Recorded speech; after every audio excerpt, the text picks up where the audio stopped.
जी part 2 start हो गया जी हमारा। अच्छा जी, इसी स्टैंडर्ड के अंदर इंटेंजिबल के स्टैंडर्ड के अंदर एक और बात भी आपको अभी बता दूंगा, फ़ायदा दे जाएगी आगे। स्टाफ ट्रेनिंग या एडवर्टिजमेंट, जी ये पहले भी आपको थोड़ा बहुत पता है, बाकी जिनको नहीं पता उनको बताता चलूँ।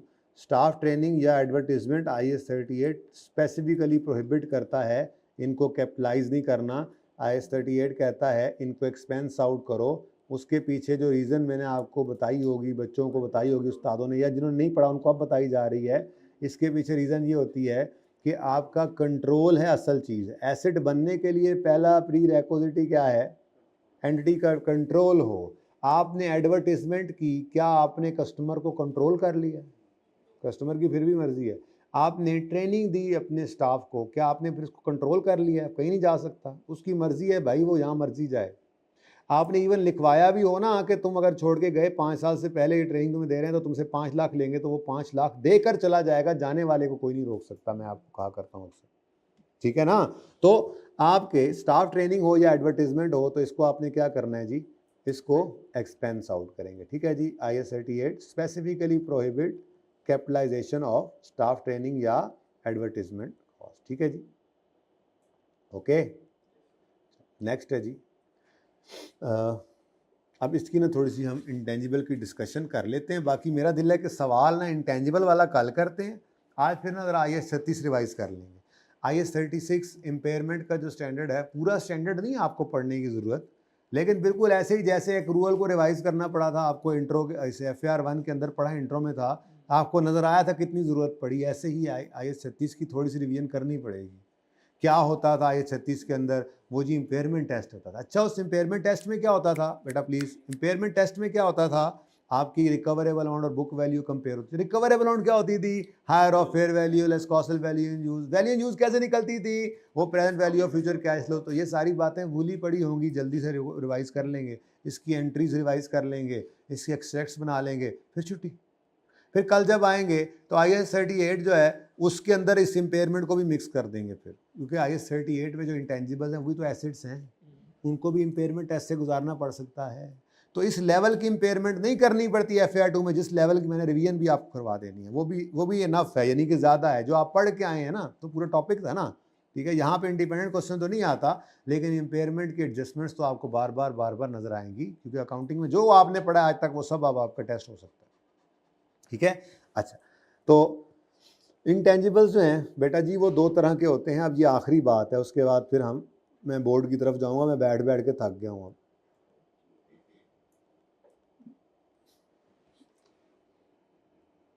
फिर ना ये इंटेंजिबल वाला सवाल जो है ना फिर कल करेंगे इंशाल्लाह, ठीक है। इंटेंजिबल्स आपके कंट्रोल में दो तरह से आ सकते हैं। इंटेंजिबल आप बाजार से बना बनाया खरीद लाएं, परचेज्ड इंटेंजिबल इसको कहते हैं। लो जी, ये तो बहुत आसान है, ठीक है। परचेज इंटेंजिबल के वैसे ही रूल्स हैं जैसे परचेज इंटेंजिबल के हैं। क्या मतलब? मतलब आपने इनिशियल मेजरमेंट उसकी किस पे करनी है? At cost. और कॉस्ट में क्या शामिल करना है? परचेज प्राइस और डायरेक्टली एट्रीब्यूटेबल कॉस्ट, ठीक है। तो इतना आसान थोड़ी ही आएगा। आज तक कोई एडजस्टमेंट आ भी जाए तो दूसरी तरफ ही जाएगा, लेकिन फिर भी चलें, कोई बात नहीं। IS 38 आया इस दफ़ा, मैंने दिखाया था अभी आपको थोड़ी देर पहले, 8 नंबर का सवाल आ गया, ठीक है। और ये बड़े वाला सवाल भी आया करता है। तो परचेज इंटेंजिबल है तो कैपिटलाइज होगा, कैपिटलाइज्ड एट कॉस्ट या इनिशियली मेजर्ड एट कॉस्ट। मैं कैपिटलाइज लिखता हूँ, ज़रा याद हो जाता है ना, ठीक है। तो इसको हमने क्या कर देना है? कॉस्ट पर कैपिटलाइज कर देना है। और कॉस्ट में क्या कुछ शामिल करते हैं हम? कॉस्ट के अंदर हम शामिल करते हैं परचेज प्राइस, और बाकी लंबी बात मैं नहीं कर रहा, लिखी हुई है सारी बातें। परचेज प्राइस में से हम कहा करते थे जी ट्रेड डिस्काउंट रिबेट्स को लेस कर देंगे, ऐसे ही है। और नॉन रिफंडेबल टैक्सेस को ऐड कर देंगे। और PP जो होता था, रिफंडेबल को इग्नोर कर दिया ना, मैं तो सिर्फ ये कह रहा हूँ क्या क्या चीज़ होनी चाहिए। Purchase price, less discounts rebates, add non refundable taxes, ठीक है। और add all directly attributable costs. और PPE के अंदर तो हमने ये भी देखा था कि अगर कोई डिसमेंटलिंग कॉस्ट है तो उसकी भी प्रेजेंट वैल्यू ऐड करते हैं। अच्छा, वहाँ तो देखा नहीं था, वहाँ तो सिर्फ पढ़ा था। यहाँ पे IAS 37 के अंदर हमने प्रॉपरली करना है, उस वक्त कहा था आपको करेंगे। इफ्रिक 1 एक स्टैंडर्ड की इंटरप्रिटेशन है जो सिर्फ इससे डील करती है, तो हमारे सिर्फ इस एरिया के ऊपर 4 से 5 लेक्चर्स लगने हैं जाके IAS 37 में, जिसमें हमने ये present value of D commissioning या डिसमेंटलिंग निकालनी है, उसको एसिड में ऐड करना है, उसकी एंट्रीज करनी है, एस्टीमेट चेंज पढ़ना है, कॉस्ट मॉडल, रीवैल्यूएशन मॉडल, कुछ भी नहीं बचना, सब जो पढ़ा हुआ दोबारा आ रहा है। ठीक है, तो खैर अभी तो ज़रा इतना ही कर लेते हैं माजरत के साथ। Purchase price and all directly attributable, ये लिखी हुई तो है ही सही, वहीं से पढ़ लेना आप। ठीक है, ऑल डायरेक्टली एट्रीब्यूटेबल कॉस्ट्स। ठीक है, तो ये जो मैंने अभी तक पढ़ाया ना आपको, अभी ये मैंने आपको इंटेंजिबल की डेफिनेशन पढ़ा दी। ठीक है, कैरिंग अमाउंट, कॉस्ट, डेप्सिबल अमाउंट, ये आपने पढ़नी है खुद। ओके, ये सारी पढ़ लेनी है खुद, उसके बाद जो मैं देखता हूँ कौन सी पढ़ानी है। ठीक है, अब मैं कैरिंग अमाउंट की आपको डेफिनेशन बताऊँ, अच्छा लगता है कोई कॉस्ट माइनस अक्यूमुलेटेड अमोर्टाइजेशन, यहाँ डेप्शन होती है, यहाँ अमोर्टाइजेशन आ जाती है, लेस अक्यूमुलेटेड इम्पेयरमेंट लॉस। अब मैं बताते हुए अच्छा लगता हूँ आपको बुक वैल्यू की डेप्सिबल अमाउंट मैं बताते हुए मुनासिब लगता है कि मैं आपको बताऊं कि जी कॉस्ट माइनस रेजिडुअल वैल्यू, अच्छा नहीं? ठीक है, तो ये आप पढ़ लीजिएगा, कॉस्ट किसे कहते हैं, डेप्सिबल कॉस्ट के अंदर वो बातें आ जाएंगी जो अभी मैं आपको करके आ रहा हूँ। एनीवेज, अभी मैं जो यहाँ पे आ चुका हूँ ना, कंट्रोल अभी मैंने पढ़ाया नहीं है आपको, मैं बेसिकली इसको आप बिल्कुल पढ़िएगा, ये डेफिनेशंस जो हैं ये आपके लिए ही हैं। ठीक है, आइडेंटिफिएबल होने के लिए क्या होना ज़रूरी है मैंने अभी आपको पढ़ाया, इसको लाजमी पढ़ना है आपने। नॉन मॉनिटरी है, विदाउट फिजिकल सब्सटेंस है, विद एग्जांपल्स, ये आपने रीड करना है। ओके, इस वक्त में जो है वो आपको इस लड़ाई की तरफ ले आ चुका हूँ। ये मैं असल में ये पढ़ाना चाह रहा हूँ, तो चलें शायद छोड़ें इसको, बस जितना कहा है उतना पढ़िएगा फिलहाल। ओके, बाकी कहाँ से क्या छोड़ा मैंने, क्यों छोड़ा, वो छोड़ें इसको। ठीक है, फिलहाल इधर आइए। इधर अभी जो आपका टेबल अंडर कंस्ट्रक्शन था,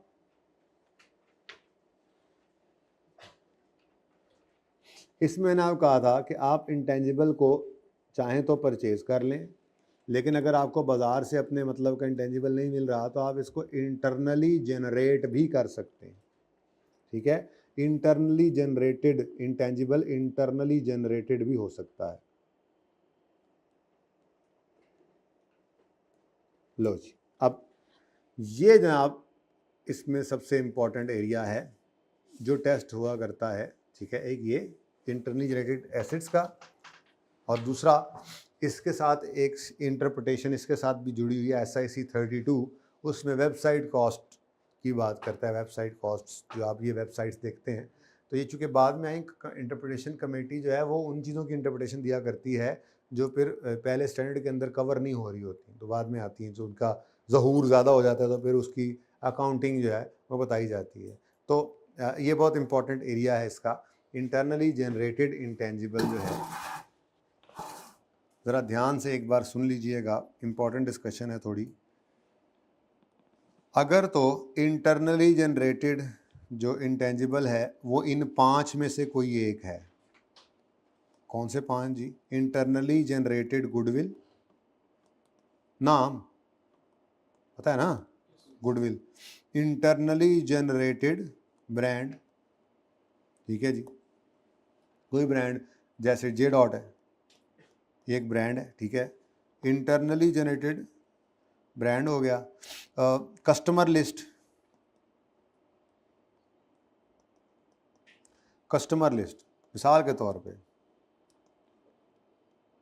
कॉलेज वालों के पास आप लोगों का डेटा इकट्ठा होता रहता है। ठीक है, अब रोड के परली तरफ एक नया कॉलेज ओपन होने लगा तो वो आके कॉलेज वालों से कह सकता है कि हमें स्टूडेंट्स की ये लिस्ट दे दें, ये तो बिल्कुल डायरेक्ट ऑडियंस है। ठीक है, तो ये अगर कॉलेज वाले उनको लिस्ट बेच दें तो उनके लिए ये एक इंटेंजिबल है, लेकिन कॉलेज वालों ने इसको इंटरनली जनरेट किया है, तो अगर इंटरनली जनरेटेड है और कस्टमर लिस्ट है तो इसका क्या ट्रीटमेंट अभी बताता हूँ। ठीक है, नंबर 4, मैं मुँह से ट्रीटमेंट निकलने लगा था। नंबर 4 को कहते हैं जी पब्लिशिंग टाइटल्स। पब्लिशिंग टाइटल्स कौन से होते हैं जी? ये आपको इधर ही लिख लें। पब्लिशिंग टाइटल्स जैसे पीबीपी सुना होगा, पंजाब पीबीपी हो गया, कैपलान हो गया, एटसेट्रा, ठीक है। बीपीबी होता है, पीबीबी होता है, डिफरेंट ये जो आपके पब्लिशर्स हैं, एसीए की बुक्स, सीए की books, Punjab text book board, उसका अपना एक मिसाल के तौर पे कोई जिस जो भी आपके पब्लिशिंग टाइटल्स हैं किसी भी इदारे के हो सकते हैं, ये अगर आपने इंटरनली जनरेट किया है, ठीक है। और मस्ट हेड कहते हैं जैसे कि जंग अखबार, तो न्यूज़पेपर टाइटल्स को कहते हैं। नवाए वक्त, जंग, न्यूज़पेपर टाइटल्स, ठीक है। दुनिया, द न्यूज़, तो जो टाइटल्स हैं, ठीक है, न्यूज़पेपर के टाइटल्स, उनको क्या कहा जाता है जी? Must head. अच्छा, अब IS 38 कहता है कि अगर इन 5 में से कोई एक इंटेंजिबल है और इंटरनली जनरेटेड, ऊपर क्या लिखा हुआ है? अगर इंटरनली जनरेटेड है और इन 5 में से है, तो ये कोई इंटेंजिबल नहीं है। मतलब है तो सही, लेकिन IS 38 प्रोहिबिट करता है इसको कैपिटलाइज करने से, ठीक है। अगर यही आपने कहीं से खरीदे हों तो फिर ये इधर नहीं आएगा, ये इस कैटेगरी में आ जाएगा। जैसे मैंने आपको कहा कि कोई नया कॉलेज जो खुल रहा था, उन्होंने कॉलेज वालों से आके ये कस्टमर लिस्ट परचेज कर ली, तो कॉलेज वालों के लिए तो ये एसिड नहीं था, IS 38 ने इनको एसिड रिकॉर्ड करने नहीं दिया था। लेकिन अगले जो खरीदने आए, उन्होंने कुछ पैसे पे करके जो खरीद ली कस्टमर लिस्ट, तो उनके लिए ये कस्टमर लिस्ट क्या बन गई? एक एसेट है, इंटेंजिबल है। तो इसका मतलब ये हुआ कि असल लड़ाई किसकी थी? वो अमाउंट जो सही से डिटरमिन नहीं हो पा रही थी जब तक कि ये इनके पास इनकी किताबों में पड़ा हुआ था। क्या मतलब? असल में ना, अब देखिए, आप धोखा नहीं खाना। यहाँ पे स्टैंडर्ड ना स्पेसिफिक गाइडेंस दे दी, लेकिन बहरहाल स्टैंडर्ड की ज़ाहिर है कोई ना कोई लॉजिक तो होती ही है। तो जो स्टैंडर्ड ने लॉजिक दी उसको गलत साबित ना करने लग जाना, मैं ये कह रहा हूँ। बहरहाल वो लॉजिक मैं आपको बता देता हूँ कि ये पहली बात तो ये, अगर इंटरनली जनरेटेड हो और इन 5 में से हो, तो उसके बारे में स्टैंडर्ड क्या कहता है कि दीज आर, ये इंटेंजिबल ही नहीं है, बस these are not intangibles, These are not intangible assets। अच्छा जी, क्यों भाई, क्यों स्टैंडर्ड, क्यों? स्टैंडर्ड कहता है क्योंकि इनकी कॉस्ट ना रिलायबली मेजर नहीं हो सकती। असल में ना, आप गौर फरमाएं तो ये कोई ऐसी चीज़ नहीं है जिसके लिए स्पेसिफिक कोई खर्चा हो रहा था। जैसे जे डॉट जब बना तो उनको तो नहीं पता था कि इनका नाम इस तरह से बन जाएगा, ये जे डॉट इतनी मांग होगी, ठीक है। वो अपनी मेहनत करते रहे, अपना काम करते रहे, कस्टमर सेटिस्फाई होते रहे, क्वालिटी देते रहे, और एक वक्त आया चलते चलते चलते उनका ये ब्रांड। अब इसमें तो बहुत सारी चीज़ें थी, उनकी प्रोडक्ट अच्छी बनी तो फैक्ट्री में अच्छी बन रही थी, वो डिज़ाइन अच्छा कर रहे थे तो उनकी लेबॉर्ट्री के अंदर जो उनके डिज़ाइनर्स बैठे हुए हैं, जो साइंसदान बैठे हुए हैं, कपड़ा बनाने वाले, कलर देने वाले, ये सब की मेहनत थी। फिर उनकी आफ्टर सेल सर्विस अच्छी थी, या उनकी सेल सर्विस अच्छी थी, सेल स्टाफ का अखलाक अच्छा था, उनकी दुकान अच्छी थी, उनका जो भी उनकी चीज़ें थी वो सारी आहिस्ता आहिस्ता आहिस्ता करके कंट्रीब्यूट करके उनके इस ब्रांड की बिल्डिंग के अंदर जो है वो हेल्प करती गई। तो मेरे ख्याल में तो कितनी कॉस्ट जे डॉट वालों ने जे डॉट ब्रांड के ऊपर इनकर की, वो शायद आपके लिए कैलकुलेट करना नामुमकिन नहीं तो नामुमकिन ही है तकरीबन, लेकिन बहुत मुश्किल है। बहरहाल अगर आप किसी तरह से मुमकिन बना भी लेना, तो स्टैंडर्ड ने जो है वो स्पेसिफिकली प्रोहिबिट कर दिया है, अगर कोई ब्रांड इंटरनली जनरेटेड है तो उसको आप कैपिटलाइज, ऐसे ही बाकी चारों भी हैं। मिसाल के तौर पे कस्टमर लिस्ट है, कॉलेज वालों के लिए ये क्यों नहीं इंटेंजिबल?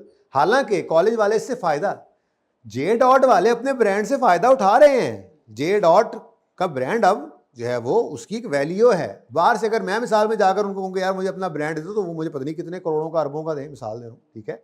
तो फायदा तो उनको आ रहा है, लेकिन IS 38 कहता है इसको एज एन इंटेंजिबल रिकॉर्ड नहीं करने दूंगा, ठीक है। जैसे कस्टमर लिस्ट है, अब आप लोगों का सारा डेटा कॉलेज वालों के पास मौजूद था, ठीक है। कैफ के अंदर जिन बच्चों ने ऑडिट सर आसिफ से पढ़ा, सर आसिफ ने कहा जी मैं फाइनल के अंदर ऑडिट पढ़ाना स्टार्ट करने लगा हूँ, तो कॉलेज वाले ने कहा ठीक है, ऑडिट वाले सारे बच्चों को कॉलेज वालों ने मैसेज कर दिया कि सर आसिफ जो है वो आपको फाइनल का ऑर्डर पढ़ाने के लिए तैयार है, ठीक है।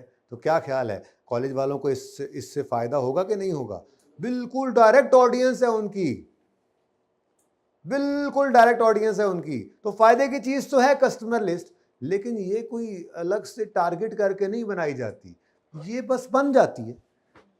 मतलब जब से बच्चे आ रहे हैं तो बच्चे आते हैं, आके एडमिशन करवाते हैं, वो अपना नाम बताते हैं, CRN बताते हैं, नंबर बताते हैं, और फिर एक सेशन गुजरता है, फिर 2 गुजरते हैं, फिर 10 गुजरते हैं, और करते करते एक कस्टमर लिस्ट बन चुकी है। अब फ़ायदा तो कॉलेज वाले इससे उठा सकते हैं डिफरेंट तरीक़ों से, लेकिन IS38 कहता है इसको तुम इंटेंजिबल, हालांकि ये फ़ायदे की चीज़ है, लेकिन इसको इंटेंजिबल के तौर पे रिकॉर्ड नहीं कर सकते। वजह क्या है? वजह वही स्टैंडर्ड ने कहा, इसकी कॉस्ट रिलायबली मेजरेबल नहीं, ठीक है। ऐसे ही है, बाकी 3 भी हैं, मस्ट ऐड है, पब्लिशिंग टाइटल्स हैं, या ये जो है गुडविल है, गुडविल भी इसी को, ब्रांड गुडविल एक जैसी चीज़ ही है।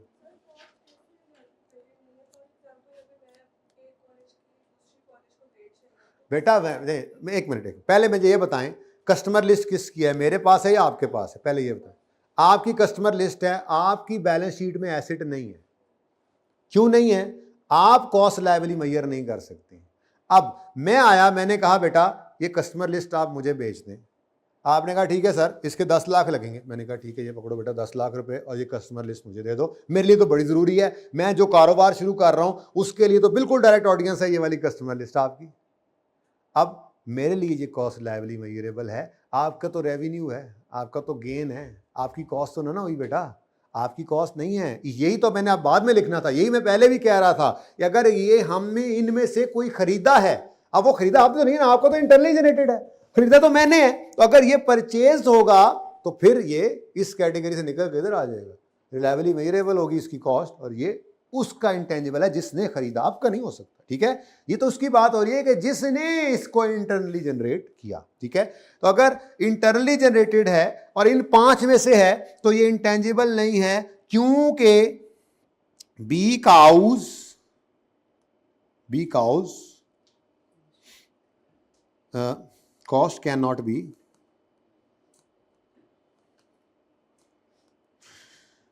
measured reliably। बस हो गई उस्ताद, छोड़ूंगा इंशाल्लाह 1:15 पे आपको, ऐसे नहीं छोड़ूंगा, ठीक है। दीज आर, मैं सोच के आया था घर से कि ये होगा मेरे साथ, फिर भी आया हूँ ना, हर साल रोज़े आ रहे हैं। अब तो पहली बार पढ़ा था, मुझे सोच है जब मैंने पढ़ाना शुरू किया था, 2015 की बात है, तो जब रमज़ान आया पहली बार ज़िंदगी में, उससे पहले तो कभी पढ़ाते हुए रोज़े नहीं गुजरे थे, जाहिर है ज़िंदगी में पढ़ाया तो पहली बार 2015 में था मैंने। तो अब सोच बड़ी चल रही, क्योंकि मुझे ना आदत है, पानी तो बहुत ज़्यादा पीता हूँ मैं, और टीचिंग तो शुरू हो गई थी रमज़ान से पहले, तो आपने नोट किया हो शायद नॉर्मल क्लासेस के अंदर मैं पानी बार बार पीता रहता हूँ, पानी बार बार। अब मैं और कुछ नहीं तो हर लेक्चर में एक बार पानी पीने का आदी, फिर बाहर जाकर लेक्चर इधर ना भी पीऊँ तो जाते साथ जाके जहाँ बैठूँगा पानी पीऊँगा, बार बार पानी पीने का आदी। अब मुझे ना बड़ी परेशानी लग गई, मैंने कहा या अल्लाह पता नहीं अब केड़े काम हथ पा बैठे हैं, तो पढ़ाना तो मुश्किल काम, तो उस वक्त पता लगा भी जोर लगता है इतना बोलना और इतना, अल्लाह तू ही अब दे ले, इतनी डर बड़ा रहा था। खैर रमज़ान आ गया, क्लासेस भी पढ़ाई गया, पता ही नहीं चला, सारा दिन गुजर जाता, तो रोज़ा जैसे पहले गुजरा करता था उससे भी अच्छा गुजरता था। तो फिर मैंने एक बात नोट की कि ये जो दिल है ना, दिल, इसको वैसे नहीं अल्लाह रब्बुल इज़्ज़त ने बादशाह बनाया सारे जिस्म का, बादशाह कहते हैं ना इसको, इसको पता है ना अब कि पानी नहीं मिलना तो प्यास नहीं लगेगी, खाना नहीं मिलना तो, वरना मुझे बताओ क्या सख्त जून जुलाई के रोज़े भी आप माशाल्लाह रख कर आए हो, गुजरे हैं आपके, ठीक है, क्या कभी ऐसा मुमकिन था कि 1 घंटा भी आप पानी के बगैर रह सकते? बोलो तो क्या था? तो दिल ही है ना, बस दिल के अंदर। तो मैं दिल को समझा के आया था, और मुझे पता है, और ये कई बार से चल रहा है, ये तो इस बार मुझे पहली बार छुट्टियां मिली हैं रमज़ान में, वरना सेशन पहले शुरू होता था, रोज़े बाद में आते थे। तो टेंशन ना लो, 1:15 बजे छोड़ दूंगा तुम्हें, कोशिश ये करूँगा एक्स्ट्रा क्लास ना पढ़ाऊँ बस रमज़ान में, बाकी तो नॉर्मल क्लास तो पढ़ेंगे ना इंशाल्लाह, ठीक है। अच्छा चले जी, तो ये इंटेंजिबल्स नहीं हैं, क्यों नहीं हैं? क्योंकि इनकी कॉस्ट लायबिलिटी इस वक्त तो बेटा मैं ज़्यादा जज्बात में आता हूँ, क्यों? मंजिल करीब, छुट्टी नज़दीक, समझ आई कि नहीं? इस वक्त मैं दोबारा चार्ज हो जाता हूँ, ठीक है। तो आप बेशक 1 घंटा मुझसे और पढ़ लेना, उस वक्त कह के पढ़ा सकता हूँ। पहला दिन अच्छा नहीं लगता ऐसी बातें करना, शर्म करो कुछ। नसा ना देना जेड़े कुछ आए ने, पहले आए कोई नहीं वो पहले घर बैठे हुए हंस रहे हैं वहां पे, शुक्र है असी नहीं गए। शुक्र नहीं है, अल्लाह से डरो, तौबा करो और लेक्चर लेके आना बस। अच्छा जी, these are not intangible assets, ठीक है जी। और ये जो मैंने आपको बताया था ना कितने कितने लेक्चर लगेंगे, कहते हैं तो मैं लिख देता हूँ, हर टॉपिक के तकरीबन लेक्चर्स मैं लिख देता हूँ एक्सपेक्टेड। आप अभी बोलोगे मैं लिखता चला जाऊंगा, तकरीबन 115 के अराउंड, 115 से बी के अलावा, बी तो उस दिन के साथ ही बी होता है ना, वो तो मैनेज कर लेता है बंदा, वो बी कोई लेक्चर नहीं होता। 110 लेक्चर, मिसाल के तौर पे मेरा आज लेक्चर नंबर 105 है, तो 105 नॉर्मल क्लास में पढ़ा लिया, जोहर की नमाज के बाद कहूँगा आधा घंटा आ जाएं आप, हफ्ते में 1 आध बार जैसे होगा, वो बी पार्ट होगा, वो अलग नहीं है, वो नंबर से अलग नहीं है, वो भी नंबर में शामिल है। तो 115 से 120 लेक्चर्स बनते हैं। तो प्लीज़ बेटा जितनी छुट्टियां देना उतनी लेना प्लीज़, ये मेहरबानी करनी है आपने, ठीक है। ये ना हो कॉलेज वाले 5 दें, एक इधरों रुलाओ एक उधरों रुलाओ 7। अच्छा कॉलेज वाले जज्बात में आके 6 दे दें, यार अल्लाह करे 6 के बाद आ जाए, तो एक उधरों रुलाओ एक, यानी कि ये तो एक यूनिवर्सल ट्रूथ है ना कि जितनी छुट्टी दें उससे इधर भी उधर भी मिला लेते हैं। ऐसा नहीं करना। एक तो ये बड़ी मुसीबत है, आते हुए टिकट नहीं मिलता, जाते हुए मिल जाता है। अच्छा जाते हुए जल्दी भी मिल जाता है, ठीक है, जल्दी मिलता है, बाद में नहीं मिल रहा होता। तो बड़े मसाइल हैं हॉस्टल्स के, ये मसला होता है, हॉस्टल बंद हो रहे हैं, तो इसलिए वैसे भी मैं माशाल्लाह आज तकरीबन लाहौर वाले ही बैठे तकरीबन, बाकी जो थोड़े बहुत हैं उनको तो सलूट है कसम से, ठीक है। तो अल्लाह उनको कामयाब करे और बाकियों को भी करे, और घर जो लेक्चर ले रहे हैं अल्लाह उनको भी करे, और जो नहीं ले रहे कल से ले लें, परसों से ले लें, लेकर आ जाएं बस प्लीज़। अगर यही पांचों परचेज्ड होते, ये तो इंटरनली जनरेटेड है ना, लेकिन अगर हम जे डॉट नहीं है, हम उनसे जाके ब्रांड परचेज कर लें। अब जे डॉट हम अपने परफ्यूम पे लगा के बेच रहे हैं, तो वो ब्रांड तो हमारा बन गया ना। अब उनको तो उसके पैसे, उसको हमें जे डॉट के पैसे मिला, विच पता नहीं की पाया, वो तो इसी देखना है, ठीक है। ये जंग अखबार था, भाई का संग अखबार था, ठीक है, उनका मलंग अखबार था, ठीक है। लेकिन अगर ये तीनों अखबार इकट्ठे पड़े हों तो कौन सा बिकेगा? मलंग, संग, ठीक है। तो जंग अखबार को ज़्यादा रिलायबल समझते हुए लोग खरीदेंगे, ठीक है, तो इसकी वक़्त तो है। लेकिन जंग वालों ने इस पे क्या मेहनत की थी? वो तो बस एक पुराना अखबार है, चलते चलते चलते चलते चलते चलते हो गई गुम, एक की चोंच और एक की दुम, हो गया ना, काम बन गया, बस नाम बन गया। लेकिन उन्होंने इस पे क्या खर्च किया उनको क्लियरली पता नहीं है, इसलिए आई38 ने कहा ये इंटेंजिबल नहीं है। लेकिन भाई संग वाला या आमिर भाई मलंग वाला अगर जाकर जंग वालों को कहें हमें अपना मस्ट हेड बेच दें, तो वो पैसे लेकर बेचेंगे।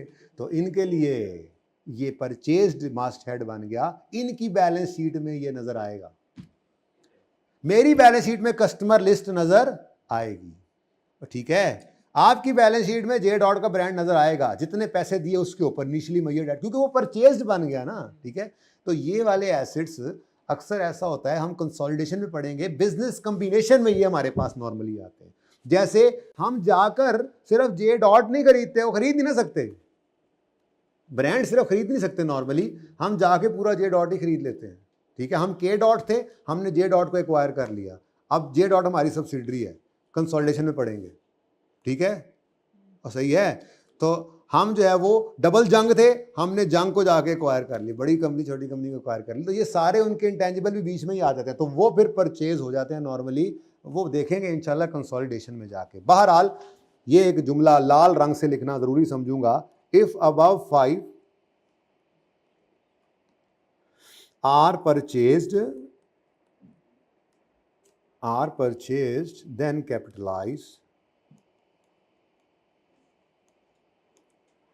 Then capitalize। मुंह डिंगा करके अंग्रेजी बोलना जरूरी होता है कि यस, ओके, नोप। लो जी, उसके बाद जनाब इंटरनली जनरेटेड ना हो तो मसलन फिर कौन से होंगे? फिर अदर्स होंगे, यानी सॉरी इंटरनली जनरेटेड तो होंगे, लेकिन इन 5 में से ना होंगे तो फिर क्या होंगे? अब इसकी कोई एग्जॉस्टिव लिस्ट हमारे पास हो नहीं सकती। हर दुनिया का वो रिसोर्स जो identifiable non monetary without physical substance हो, इंटरनली जनरेट करें और इन 5 में ना हो तो वो फिर अदर्स में आ जाएगा।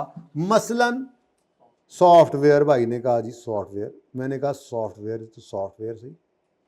मसलन फार्मूला, जी हम करेला कोला बनाएंगे, फार्मूला। मसलन लाइसेंस हम इंटरनली जनरेट नहीं करते यार, वो नॉर्मली खरीदा जाता है। हाँ, डिजाइन भाई कह रहे हैं, हाँ पेटेंट ठीक है, एंड सो ऑन। बस कर दे, मेरे ख्याल में मैंने 3 डॉट लगा दिए। जो आपको इधर ये कैटेगरी मीट करता नजर आए और वो खरीदा ना हो बल्कि इंटरनली जनरेटेड हो और इन 5 में से ना हो, तो फिर जो भी हो वो इधर आ गया ना। अब यहां पे एक अकाउंटिंग होगी। असल ये इंटरनली जनरेटेड इंटेंजिबल है जिसको आप रिकॉर्ड कर सकते हैं रिकॉर्ड, लेकिन ऐसे नहीं कि मुंह चुप के कर लें। बड़े मतलब मिसाल के तौर पे ये वैक्सीन है। अब वैक्सीन, जब कोविड आया तो वैक्सीन बनाने के अंदर बड़ा टाइम लग गया, तजर्बे होते हैं, खर्चे होते हैं। पहले ऐसे ही जो है वो हाथ पाँव अंधेरे के अंदर मारे जाते हैं, फिर कोई सिरा हाथे आता है, फिर उसके पीछे लग जाते हैं, फिर उसके ऊपर तजर्बे होते रहते हैं, फिर कुछ शक्ल सामने आती है, लगता है अच्छा हाँ बन जाएगी। एक स्टेजेस होती हैं जब आपने साइंसदानों को बिठाया होता है कमरे में बंद करके कि बनाओ वैक्सीन, बनाओ फार्मूला, बनाओ डिज़ाइन, तब जान छूटेगी तुम्हारी। ठीक है, तो ये एक प्रोसेस होता है। इस प्रोसेस से गुजार रहे होते हैं आप अपने साइंसदानों को, जिसमें वो इंटेंजिबल तैयार कर रहे होते हैं। तो ये प्रोसेस जो है इसको फिर 2 स्टेजेस में बांटा जाता है। एक फेज़ को कहते हैं रिसर्च फेज़। क्या होता है, कैसे होता है, क्या इसकी एग्जांपल्स हैं, इंशाल्लाह कल करेंगे। सारा कुछ आज थोड़ी पढ़ाना है, ठीक है। अच्छा नहीं लगता पहले दिन कौन कौन सोच के आया था कि आज पढ़ाई नहीं होगी? मुझे नहीं लगता। FAR 2 के अंदर हैं आप लोग अभी भी ये सोच रहे हैं, तो आपको पता होना चाहिए।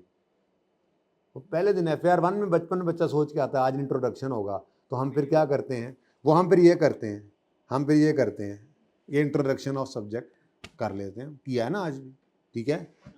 तो रिसर्च फेज़ कहते हैं उस वक्त को जब आपको कोई ख़ास पता नहीं है, अल्लाह का नाम लेके आपने बस शुरू कर दिया है, ठीक है। तो इस फेज़ के अंदर खर्चे तो इनकर हो रहे होते हैं बेटा जी। आपने वैक्सीन बनाना शुरू की, ठीक है, तो आपने, ये मेरे साइंसदान हैं सारे ही, ये सारों को मैंने बिठा दिया, इस कमरे में बंद कर दिया। मैंने कहा चलो आमिर भाई बाहरों में कुंडा ला के टुर गया। मैं कहा वैक्सीन बनेगी तो निकलोगे, ठीक है। लेकिन अब जाहिर सी बात है आप लोगों ने वैक्सीन बनानी है तो यहाँ पे आपके ये AC बिजली ये चलती रहनी चाहिए। फिर आपको इक्विपमेंट ज़रूरी चाहिए होगा, ख़रीद के ला के दूंगा, वो इक्विपमेंट तो कॉस्ट है लेकिन उसकी डेप्रीसिएशन इनकर हो रही होगी।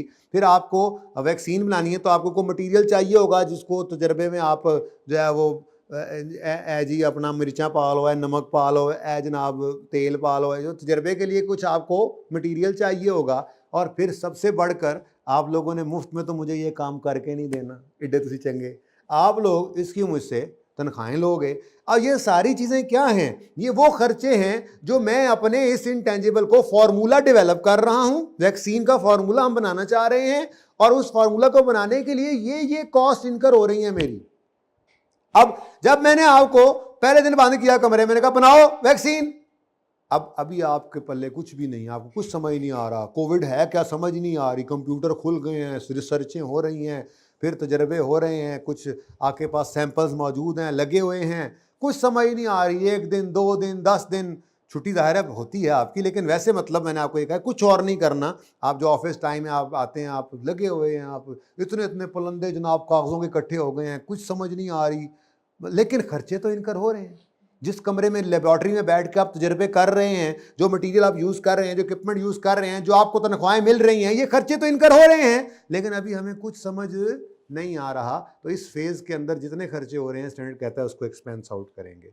तो ये फेज़ के अंदर एग्जाम्पल्स क्या हैं ये कल पढ़ाऊँगा, स्टैंडर्ड ने लिखी हुई, ठीक है, ओके। अच्छा, फिर एक वक्त ऐसा आता है जब इधर से ये हजरत साहब आवाज़ लगाते हैं कि मुझे कुछ समझ आ रहा है, उम्मीद की एक किरण जागी। अब ये भी एक क्राइटेरिया है, डेवलपमेंट फेज कब शुरू होता है इसकी कुछ निशानियां हैं, ठीक है। तो जब कुछ समझ में आने लग जाए तो अगला फेज शुरू होता है, इसको कहते हैं डेवलपमेंट फेज। लेकिन important thing is research phase के अंदर सारी कॉस्ट जो होती हैं, ऑल कॉस्ट आर क्या लिखूंगा, all cost which are incurred cost are expense out, चलो all cost are expensed out, recorded as an expense, ठीक है, ऐसे ये तो अच्छा लग रहा है, all cost are recorded as an expense.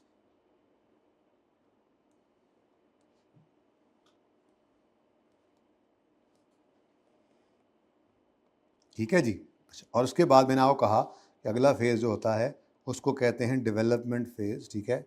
ये वो फेज़ है जिसके अंदर आपको कुछ शक्ल सूरत नज़र आना शुरू हो जाती है कि जी शायद वैक्सीन हम बना लें, लेकिन ये शायद अभी लगा हुआ है। क्या मतलब, अभी भी कच्चा पक्का काम है, इसलिए स्टैंडर्ड ये शुरू होते ये नहीं कहता कि अब से ऑनवर्ड सारे खर्चे कैपिटलाइज कर लो। अच्छा, ये कैपिटलाइज समझ आ रही है क्या मतलब? देखो, आप एक बिल्डिंग बना रहे हैं, आप पढ़ के आए ना IS 16 FR 1 में, आप बिल्डिंग बनाते तो पहली ईंट रखते ही उस ईंट की कॉस्ट आपकी CWIP डेबिट हो जाती थी। CWIP building debit, cash credit, ये डेबिट होना अभी शुरू नहीं हुआ। अच्छा, अब इसमें ईंट तो नहीं लगनी, लेकिन इस इंटेंजिबल को बनाने के लिए जो कॉस्ट है वो मैं आपको बता चुका हूं। आपको अपनी तनख्वाह तो नहीं ना भूलेगी कभी, अपनी तनख्वाह तो नहीं ना भूलेगी, तो ये तनख्वाह तो इनकर हो रही है जितना अरसा आप लगा रहे हैं उस इंटेंजिबल को बनाने में। लेकिन वो इंटेंजिबल के बनने के अंदर जो आपका वक्त लग रहा है, जिसकी आप जो मुझसे तनख्वाह ले रहे हैं, उस तनख्वाह को मैं intangible capital work in progress में डेबिट नहीं कर सकता। अभी मुझे एक्सपेंस डेबिट, कैश क्रेडिट करना पड़ रहा है। कब मैं CWIP इंटेंजिबल डेबिट करूंगा?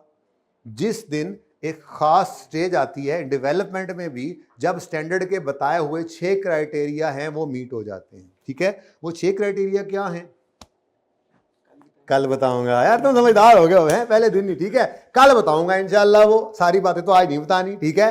तो 6 क्राइटेरिया जब मेट होंगे तो हमने उससे ऑनवर्ड सारे वो खर्चे जो पहले एक्सपेंस आउट हो रहे थे, अब हर एक खर्चा, चाहे इक्विपमेंट की उस अरसे की डेप्रिसिएशन, चाहे कोई मटेरियल लगा है, चाहे कोई लेबर लगी है, सैलरी जा रही है आपको, चाहे और कोई, अच्छा फिर मेरा फॉर्मूला बन गया, फिर मैंने उसको रजिस्टर करना है, उसकी रजिस्ट्रेशन, ये सारे खर्चे फिर क्या होंगे, ये कैपिटलाइज हो रहे होंगे, यानी फिर उसकी मैं एंट्री करूंगा CWIP ऑफ इंटेंजिबल डेबिट और कैश क्रेडिट। और जब वो कंप्लीट हो जाएगा तो मैं कहूंगा चल भाई CWIP क्रेडिट और इंटेंजिबल डेबिट। अब टेंजिबल PPE जो था वो डेप्रीशिएट होता था ना, बिल्कुल वैसे ही ये इंटेंजिबल जो है ये अमोर्टाइज होता है, मतलब नाम बदल गया बस, है वही, ठीक है। एंट्री इसकी भी वही है, जैसे उसकी डेबिट अक्यूमुलेटेड क्रेडिट थी, यहाँ पर amortisation expense debit, accumulated amortisation credit हो जाएगी। और बात समझ आई? तो development phase, research and development, R&D सुना होगा आपने, R&D डिपार्टमेंट है जी। R&D डिपार्टमेंट क्या होता है? जहां पे साइंसदान बैठे होते हैं। तो R&D डिपार्टमेंट में R एक्सपेंस, D एक्सपेंस, कब तक? जब तक 6 क्राइटेरिया मीट ना हो जाए। जब 6 क्राइटेरिया मीट हो जाए उससे ऑनवर्ड्स कैपिटलाइज कर देंगे। तो डेवलपमेंट फेज के अंदर अन्य वार्निंग, एक वक्त आएगा 6 क्राइटेरिया मीट हो गए जिस दिन। अच्छा, 6 क्राइटेरिया जब तक मीट ना हो, हम उस अरसे की डेवलपमेंट को कहा करेंगे ये बुरी वाली डेवलपमेंट है। बुरी क्यों है? इसको हम कैपिटलाइज ही ना कर सकते, एक्सपेंस आउट करेंगे तो ये मेरा इंटेंजिबल नहीं बन रहा, अभी तक बुरी है, ठीक है। तो अच्छा सॉरी जी, तो आपके 6 क्राइटेरिया मीट जब तक नहीं होंगे, यानी कि 6 क्राइटेरिया, हम यूं पूछेंगे 6 क्राइटेरिया मेट? नो।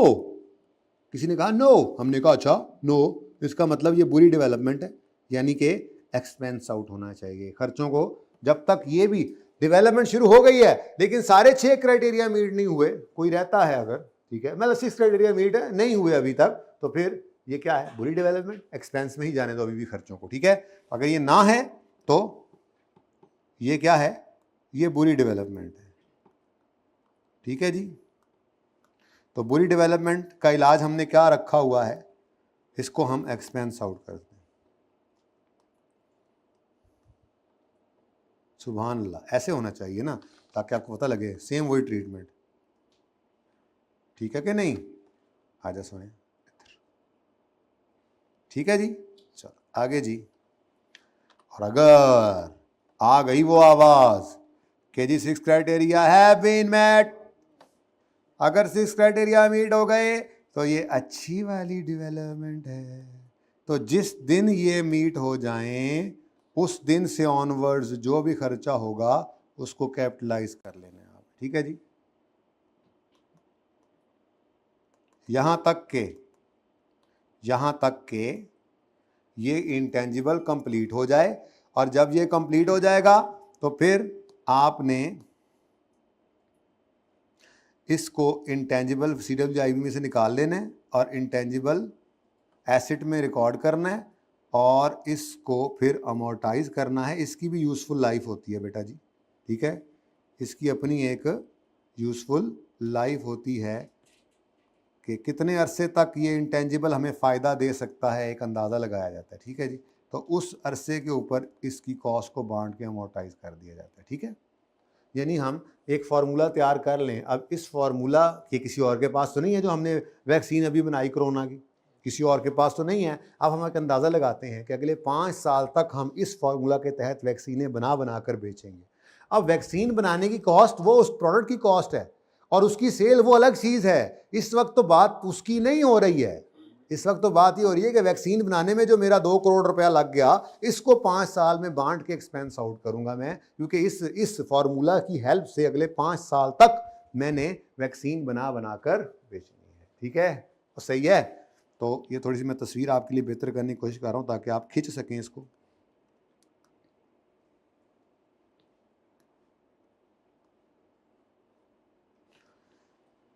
लगता तो है गजारा हो जाएगा, अब गजारा।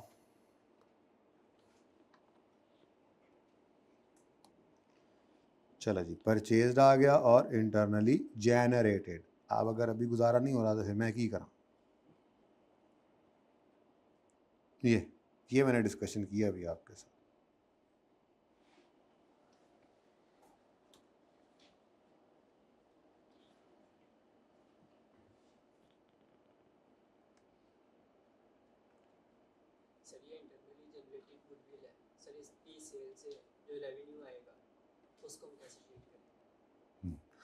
जैसे इसके अलावा वाली सेल का रेवेन्यू आता है उसको ट्रीट करते हैं।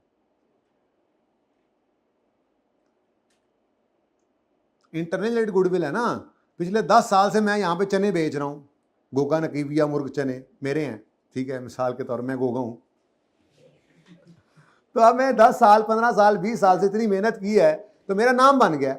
अब आप उसके साथ जो है वो अगर सीए मुर्ग चने लगा के बैठ भी जाओ तो गाहक उस तरह से आपके पास नहीं आएगा जैसे मेरे पास आएगा। अब मेरी गुडविल बनी है, बिल्कुल मेरी मेहनत थी, जायका था, फिर बहुत अरसे के मेहनत भी करता आया, मैं उसको मेंटेन भी रखा और करते करते मेरा नाम बन गया।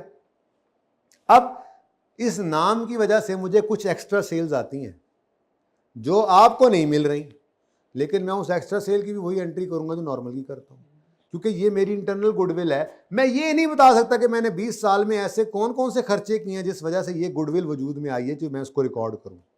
लेकिन अगर मैं आज दुकान बंद करके इस भाई को दे दूँ तो मैं क्या सिर्फ इस दुकान, ये मेरी दुकान है अगर, ठीक है, इस दुकान के या ये मेरे पास जो पतीला पड़ा हुआ है और चूल्हा पड़ा हुआ है या ये मेरे जो बेंच लगे हुए हैं, सिर्फ इनके पैसे लूँगा या अपने नाम के भी पैसे लूँगा?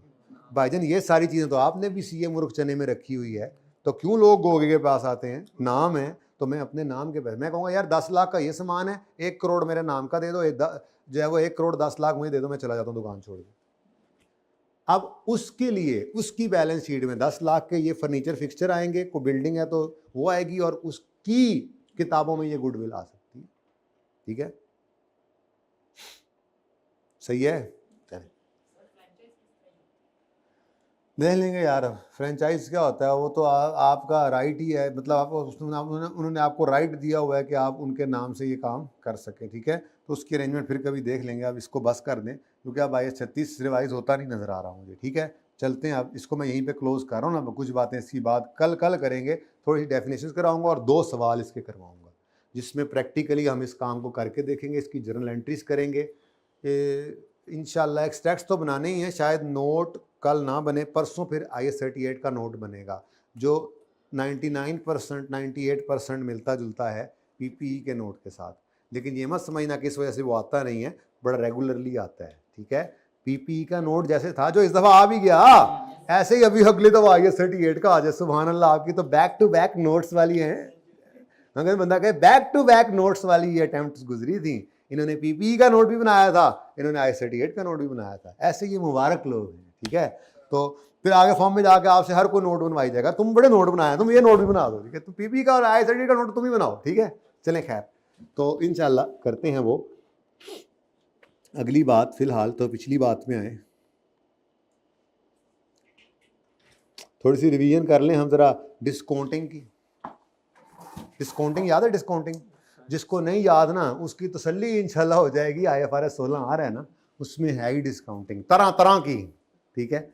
एक किस्त एडवांस में, कभी किस्त एरियर में, वो लीज पे जब एसेट लेंगे, ठीक है।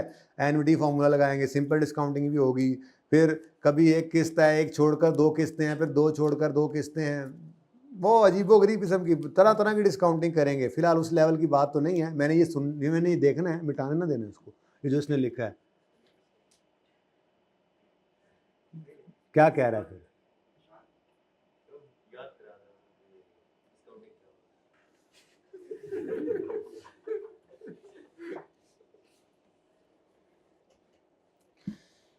पता होता है आपके वालिद को और आपके उस्ताद को सब, वो जो नहीं कहते ना, वो सिर्फ ये वजह होती है कि भरम रहा हुआ है रहने, ठीक है ना। आपको लगता ही है, ठीक है, क्योंकि ऐसी भी तुसी सी।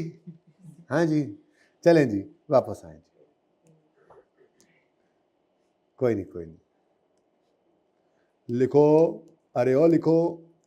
अच्छा, एक क्वेश्चन है जनाब कि we will receive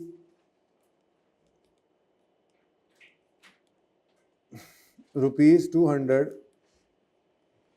for 4 years.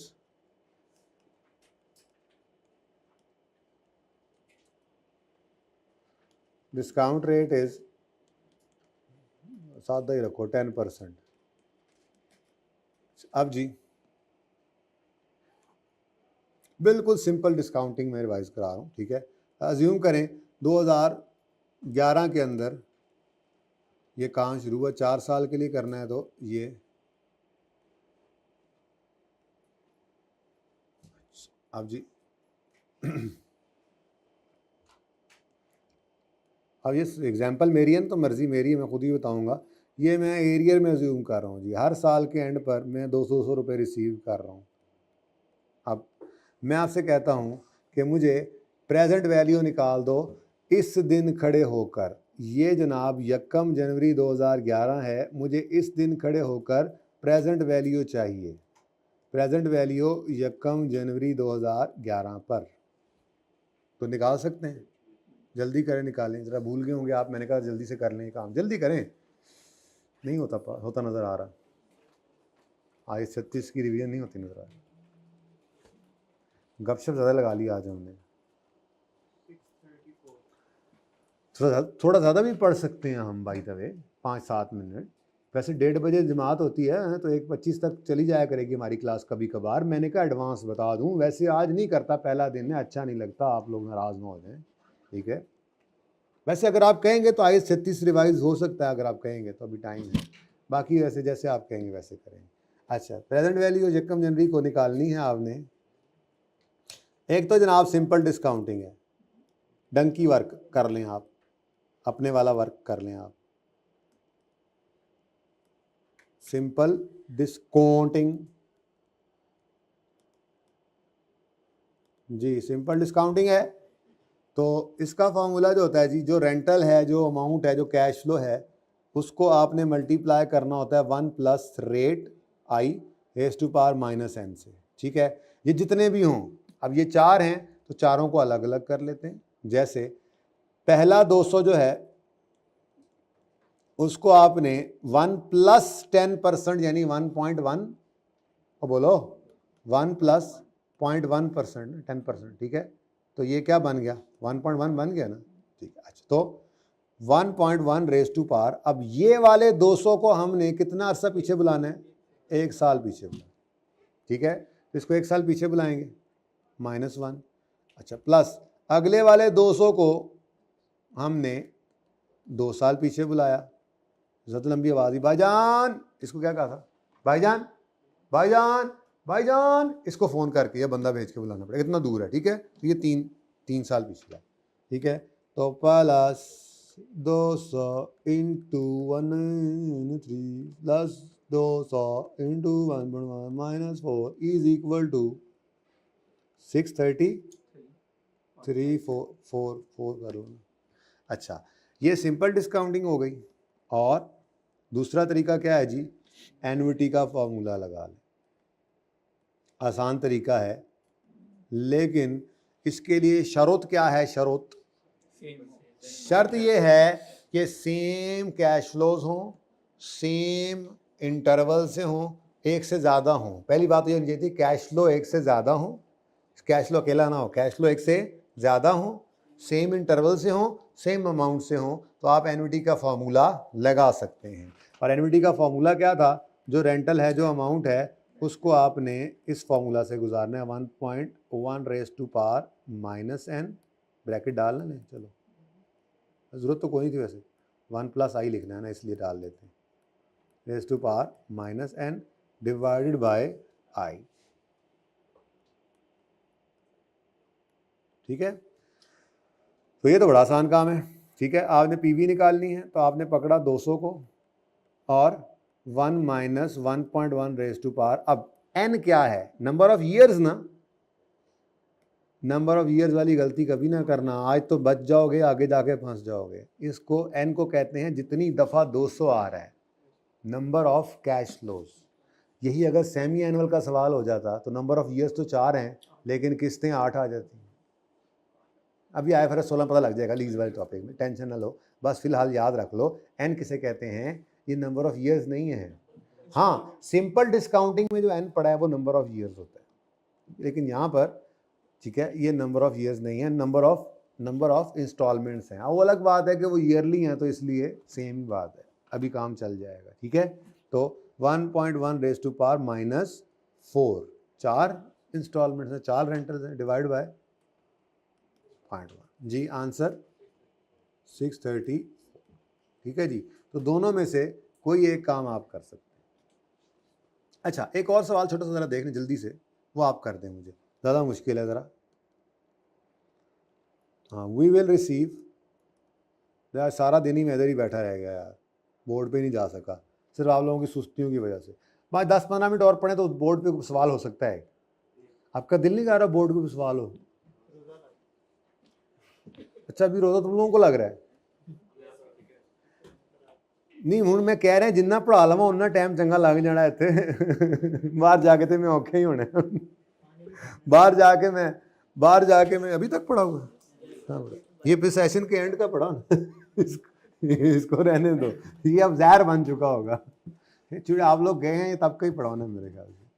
हाँ भाई बात सुनो भाई, अब बाहर जाके मैंने लड़ाई ही करनी है लोगों से, तो पढ़ लो मुझसे थोड़ा सा, आपसे तो मैं लड़ूंगा नहीं कम से कम, क्या ख्याल है? चलो आप सोचो तब तक। वी विल रिसीव कितना जी, कर लें 160 rupees eight the end of 4th year, rate is 12%। अब जी मामला तो वही है, 11 है, 12 है, 13 है, 14 है,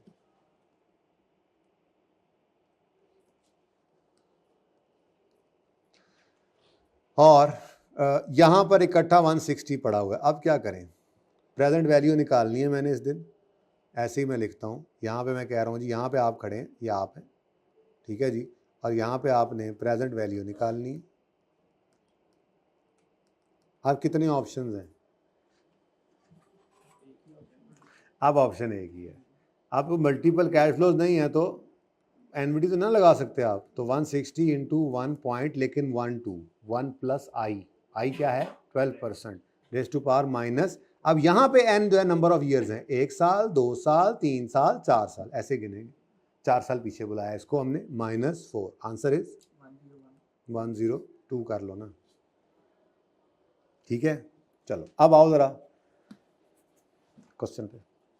वो अभी लीगल 5 मिनट पढ़े, शक्लें न बनाओ, 1:15 छोड़ दूंगा। आज पहला दिन है, मैं पहले दिन ऐसा नहीं करता, दूसरा दिन भी नहीं करूँ, तीसरे दिन से शुरू करेंगे फिर आहिस्ता आहिस्ता। नहीं नहीं, ऐसी बात नहीं है, मेरी कोशिश होगी रमज़ान में आपको बस 11:15 से 1:15 ही पढ़ाऊँ। 5-7 मिनट तो सेटअप में, वो 5-7 मिनट ऐसे भी निकल जाते हैं, तो 1-2 घंटे पूरे नहीं पढ़ेंगे, कोशिश करें 1 घंटा 50-55 मिनट पढ़ें। लेकिन हर वो मिनट जो आपने यहाँ पर पढ़ा वो आपका आपके ही बोझ को उतार रहा है, मेरे भी बोझ को उतार रहा है, आपके भी बोझ को उतार रहा है। और हर वो यहाँ का डिले किया हुआ टाइम, और पढ़ लेंगे यार, आज नहीं कल होमवर्क करेंगे, कल पे बोझ पड़ गया, कल नहीं परसों करेंगे, ईदों बाद करेंगे। ये तो ये बड़ा फेज़ है ना, पाकिस्तान के अंदर बहुत मशहूर एक फेज़ चला करता है, ईदों बाद, ईद के बाद वे फलां काम कर लें, ईद के बाद करेंगे, एक फेज़ है, जैसे आप लोग करते होते हैं छुट्टियों के बाद, ठीक है, मंडे को, संडे के, सैटरडे के बाद, ठीक है। तो ये नहीं करना चाहिए, ठीक है। हर वो लम्हा जो आपने यहाँ पर अपने लिए यूज़फुल बना लिया वो आपका बोझ ही उतार रहा है, आपने ही रिलैक्स होना है, ठीक है। ओके, तो पढ़ना है हिम्मत करके। चलो जी, कंपनी ने परचेजी है एक बस कॉस्टिंग 500 ऑन यकम जनवरी 13। कौन सा ऐसा बच्चा जिसने आए 36 पढ़ा ही नहीं हुआ सिरे से, हाथ खड़ा करे। मैं पता तो होगा मैंने 0 से भी किसी को पढ़ाना है, वैसे जो मैंने पढ़ाना है वो तो मैंने पढ़ाना ही है, उनको लग कुछ फिर बंदा पकड़ ले, ऐसा हो नहीं सकता था। खैर रिवाइज तो हमने फिर भी करना है। ओके, अच्छा एक काम करते हैं, पैकेज लगाता हूँ आज, इसको ट्राई करना है आपने होमवर्क में, मैं करवा नहीं रहा लेकिन मैं पढ़ा फिर भी रहा हूँ, पढ़ेंगे फिर जाएंगे। ओके सही है, सिर्फ 2-4 फार्मूला सिर्फ ज़बानी रखूँगा, फिर कल आके सवाल करूँगा पहले, फिर हम जाएंगे वो जो जगह जो असल बात हमने छोड़ी थी, ठीक है। इंटरनली जनरेटेड की अकाउंटिंग सीखेंगे। ओके, अब A company purchased a bus costing 500 on January 13. Its useful life is 5 salts. Following further information is available on 31 दिसंबर 15, यानी कि 2 साल गुजर गए, 13-14 बल्कि 3 साल गुजर गए, 31 दिसंबर 13, 31 दिसंबर 14 और 31 दिसंबर 15। हमारी बस को चलते हुए, ये ना IAS 36 जब शुरू करते हैं ना FR 1 में, जिन्होंने तो मेरे से पढ़ा हुआ इत्तेफाक से, जिन्होंने नहीं पढ़ा हुआ ये सिंपल सवाल है, जिन्होंने पढ़ा हुआ है उनको पता होगा IAS 36 में भी पहला सवाल, बस डेटा चेंज होगा, सवाल यही होता है तकरीबन। तो हमारी बस को चलते हुए भाई 3 साल गुजर चुके थे इजाज भाई, कि आप आ गए, आप ड्राइवर है हमारी बस के, आपने आकर एक हमें बुरी खबर दी कि कंपेटिटर आ गया, ठीक है। आप डाइवो थे तो वो कौन आया था, यू टोंग वाले आ गए थे, ठीक है, बंदयाल आ गए थे, ठीक है। अब कंपेटिटर आ गया है तो अगलियाँ चस्सां तो नहीं ना रहनियाँ फिर हैं, पहले रूट पे सिर्फ आप ही थे, आप थे, आप जो मर्जी करते थे, किराया जो है वो आपने डबल लेना है और देना पानी भी नहीं है आपने, और किसी ने कहना तो आपने कहना लै जा थले जा जाए, जो मर्जी आना है, उन्होंने गल्लां नहीं रहनियाँ, उन्होंने चस्सां नहीं रहनियाँ, अब और आ गए हैं मुकाबले में। तो अच्छा है अपने एसिड को इम्पेयरमेंट टेस्ट से गुजार लें। ये इंडिकेटर ऑफ इम्पेयरमेंट यहाँ पे आपको पढ़ाए नहीं जाएंगे, FR 1 में पढ़ाए गए थे, यहाँ सिर्फ मैं आपको याद करा रहा हूँ कि ऐसा होता था। ये कंपेटिटर का आना जो है वो एक इंडिकेशन होता था कि कहीं आपका एसिड कहीं इम्पेयर तो नहीं हो गया। पहले जो आप सोच रहे थे कि आप जो है वो टिकटें बेच कर, बस चला के टिकटें बेच कर इस एसिड की जो कॉस्ट है वो रिकवर कर लेंगे थ्रू रेवेन्यूज, यानी उसको एक्सपेंस आउट कर लेंगे डेप्शन के जरिए, अब लग रहा है कि तो क्या करें, इम्पेयरमेंट टेस्ट से एसिड को गुजारें। अब इम्पेयरमेंट टेस्ट से गुजारना है 31 दिसंबर 15 पे, जब competitor came in market, so we decide to check our bus for impairment, ठीक है। फॉर इम्पेयरमेंट टेस्ट तो नहीं होना चाहिए, ठीक है, चेक और बस फॉर इम्पेयरमेंट, या यूँ लिखना चाहिए था, we decided to pass our bus from impairment test. 12 जुमला सही कर लें। अब on 31 December future cash flows ये एस्टिमेटेड है, और at the end of life bus can be sold at 25, और उसकी कॉस्ट टू सेल भी आ रही है, और इफ़ वी सेल बस टुडे, इस दिन खड़े होकर, तो फेयर वैल्यू लेस कॉस्ट से लार्ज डिस्काउंट रेट है। अब थोड़ी सी ज़रा दिमाग के ऊपर जोर डालकर याद करने की कोशिश करें, रिकवरेबल अमाउंट, बल्कि पहले पूरी बात, 2 चीज़ें कौन सी कंपेयर करते थे जब हम इम्पेयरमेंट टेस्ट लगाते थे, यहाँ से चलते हैं, ठीक है। तो इम्पेयरमेंट टेस्ट का मतलब होता था, हम 2 चीज़ों को कंपेयर करते थे, कैरिंग अमाउंट, बुक वैल्यू जो भी कह लो, बुक वैल्यू और रिकवरेबल अमाउंट। बुक वैल्यू निकला करती थी आपकी कॉस्ट माइनस अक्यूमुलेटेड डेप्रीसिएशन या accumulated impairment loss if any, अगर कोई है तो, ठीक। तो ये आ गई आपकी बुक वैल्यू। और दूसरी चीज़ आपकी होती थी रिकवरेबल अमाउंट। तो रिकवरेबल अमाउंट कैसे निकलती थी, कुछ ज़रा याद करके बता दें।